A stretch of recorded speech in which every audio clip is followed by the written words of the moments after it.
आसमान का सीना चीरकर हजारों लोगों को उनकी मंजिल तक पहुंचाने वाला वो सिर्फ एक पायलट नहीं था, वो पायलटों का गुरु था, एक हीरो था। लेकिन किसे पता था कि आसमान पर राज करने वाले सिकंदर की अपनी कहानी जमीन पर इस तरह खत्म होगी। नमस्कार, मैं हूं सिद्धार्थ प्रकाश।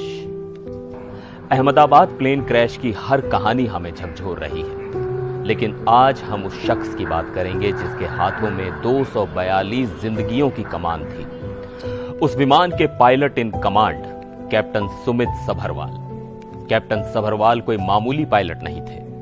डीजीसीए के मुताबिक वो एक लाइन ट्रेनिंग कैप्टन यानी एलटीसी थे। आसान भाषा में कहें तो वो सिर्फ विमान नहीं उड़ाते थे, वो दूसरे पायलटों को विमान उड़ाने की ट्रेनिंग देते थे। वो पायलटों के गुरु थे।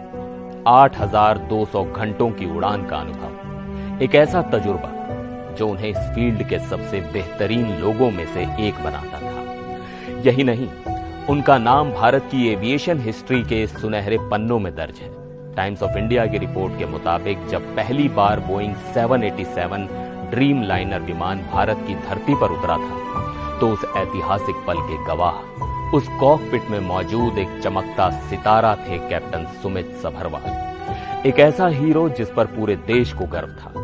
लेकिन गुरुवार को वो हीरो अपनी आखिरी जंग लड़ रहा था, 242 लोगों को बचाने की जंग, जो वो खुद हार गया। इस हादसे ने सिर्फ एक बेहतरीन पायलट को नहीं छीना, उसने एक बेटे को, एक भाई को भी छीन लिया है। कैप्टन सभरवाल के 88 साल के पिता मुंबई के पवई इलाके में अकेले रहते हैं। सोचिए उस बाप पर क्या गुजर रही होगी जिसने इस उम्र में अपने काबिल बेटे का कंधा खो दिया। बुढ़ापे की लाठी आज हमेशा के लिए टूट गई। जैसे ही उनकी बहन को यह दिल तोड़ने वाली खबर मिली, वो सब कुछ छोड़कर दिल्ली से मुंबई भागी, अपने 88 साल के अकेले पिता को संभालने के लिए। उस घर में आज मातम पसरा है, जहां कभी बेटे की उपलब्धियों पर गर्व मनाया जाता था।